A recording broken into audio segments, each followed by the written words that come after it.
Hello everyone. आज की video में हम बात करने वाले हैं कि अगर एक एज हो लगभग 45 के आसपास, तब हम किस तरीके की आईब्रो हमें बनानी चाहिए, कितनी मोटी पतली और कैसे बनाना चाहिए। आज उसके ऊपर इस वीडियो में बात करने वाले हैं, तो ये वीडियो आप पूरा देख लीजिएगा।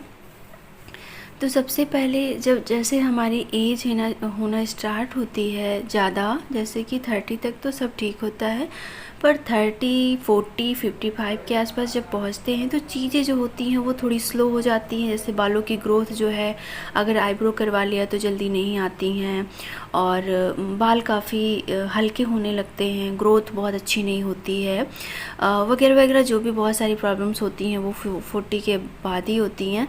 और स्किन लूज होना, क्योंकि स्किन जब लूज हो जाती है तो बहुत घनी आईब्रो भी कम लगती है और बहुत हल्के बाल होते हैं। कभी कभी कुछ गलतियां जैसे ब्यूटिशियन करने की वजह से एक दो बार इधर उधर निकल जाते हैं, उसकी ग्रोथ भी नहीं आती है जल्दी। उस कंडीशन में किस तरह की आईब्रो हमें बनानी चाहिए, और सबसे पहली चीज़ तो ये होती है काफ़ी हल्की आईब्रो हो जाती है, तब हमें कैसे करना चाहिए। तो जैसा कि आप स्क्रीन पर देख रही हैं कि इनकी आईब्रो तो है मोटी, लेकिन बाल बहुत पतले, और उसके साथ साथ बहुत, जैसे बोलते हैं अगर हिंदी भाषा में बोले, बहुत मतलब दूरी है बालों में, जैसे एक दो बोलते हैं बहुत घना नहीं है, तो वो है ये। इसमें क्या करना होता है कि आप बनाते हो तो आपको चीज़ें बहुत ध्यान से करनी होती है। वो इसलिए कि अगर आप एक बाल निकालेंगी और एक बाल के कारण फिर वहाँ पे दो बाल का गैप दिखेगा, तो आप उसके आगे वाला बाल निकालेंगी, और ये करते करते आप पतला कर देंगी। और इस एज में आके पतली आईब्रो किसी भी तरीके से अच्छी नहीं लगेगी। सिर्फ और सिर्फ क्लाइंट आपसे गुस्सा होकर जाएगा कि आप उसके मन मुताबिक नहीं बनाते हो। ये दीदी जो आती हैं वो काफ़ी दूर से आती हैं, वो सिर्फ इसलिए आती हैं कि इनको मोटी आईब्रो पसंद है, और मैं इनके हिसाब से बनाती हूँ, इनके एज के हिसाब से बनाती हूँ। मतलब जैसा ये खुद चाहती हैं उस तरीके से मैं बनाती हूँ खुद, और मुझे भी इनके फेस पर मुझे ऐसा लगता है कि ऐसे ये आईब्रो अच्छी लगेगी, क्योंकि काफ़ी बालों में काफ़ी ज़्यादा गैप है, तो जिसके कारण आप एक बाल निकालते हो तो लगता है कि इसके बाद वाला भी निकालें, पर अगर आप ऐसा करते हो तो इससे आईब्रो पतली हो जाएगी। तो ऐसा इस एज में आके जब भी किसी की आईब्रो बनाए तो बहुत ज़्यादा क्लियर करने की कोशिश ना करें कि नहीं ये भी बाल निकाल दें, वो भी बाल निकाल दें। ऐसा करने से आईब्रो पतली हो जाएगी, और पतली होने के बाद फिर वो बिल्कुल इस एज में आके सूट नहीं करती है। ठीक है, कहते ही नहीं कि जैसा देश वैसा वेश, तो बस वही होता है, जैसी उम्र वैसा काम करो तो ज़्यादा अच्छा लगता है। यानी कि अगर आप मेकअप भी कर रहे हो, कुछ भी कर रहे हो, आप सुंदर लगने के लिए कुछ भी चीज़ें कर रहे हो, सुंदर लगने के लिए कर रहे हो, तो अपनी एज के हिसाब से, जैसे हम लोग हैं तो कुछ भी कर लो चलता है, पर वही चीज़ अगर हमारी मम्मी, हमारी बहुत बड़ी सिस्टर वो चीज़ करेंगी तो शायद उनके ऊपर नहीं अच्छा लगेगा। ठीक है ना, तो हर चीज़ एक उम्र के साथ ही अच्छी लगती है, बाकी करने को तो कोई कुछ भी कर सकता है। और स्किन लूज हो जाती है तो आप लोग टाइट करके ही बनाइए।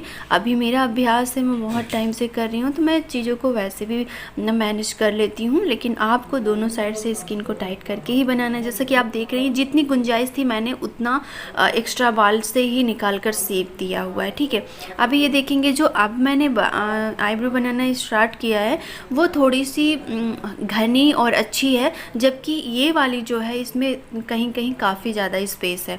ठीक है, तो उसको ध्यान में रखते हुए आपको दोनों आईब्रो को बराबर रखना है। ऐसा नहीं है कि एक आईब्रो आपकी बहुत अच्छी है तो आप उसको अच्छी बना दो, एक आईब्रो थोड़ी सी गड़बड़ है तो आपको गड़बड़ ही रखना है। ऐसा नहीं, दोनों को बैलेंस में लाना है, क्योंकि एक ही फेस पे आप बना रही हैं, ये चीज़ आपको ध्यान रखना है। तो जैसे मैंने पहले बताया, इतनी मोटी आईब्रो परफेक्ट है, इससे आप मोटा ज़्यादा रख सकते हो, बाल किसी की ग्रोथ अच्छी, पर इससे पतला जो हो जाएगा वो बिल्कुल भी सूट नहीं करता है। ठीक है, तो ये चीज़ का आप लोग ध्यान रखो और बहुत सावधानी के साथ बनाओ। ये एज के में स्किन थोड़ा लूज हो जाती है, तो आपको स्किन टाइट करके बनाना है।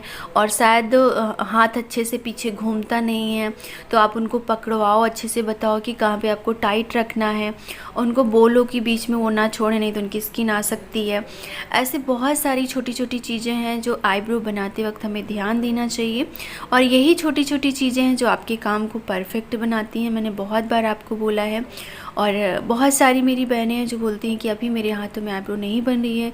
तो बस आप लोगों से एक ही चीज़ बोलूँगी कि जितना आप करेंगी उतनी फिनिशिंग आएगी, और इसमें कुछ भी नहीं है। जितना आप धागे को चलाएंगी, थ्रेड को चलाएंगी, 40 नंबर का आपको धागा लेना है। आईब्रो बनाने का जो थ्रेड होता है वो 40 नंबर का लगता है। फिर वो किसी भी ऑर्गेनिक का हो सकता है, और जो है विनीता का हो सकता है, किसी भी ब्रांड का वो हो सकता है, ठीक है।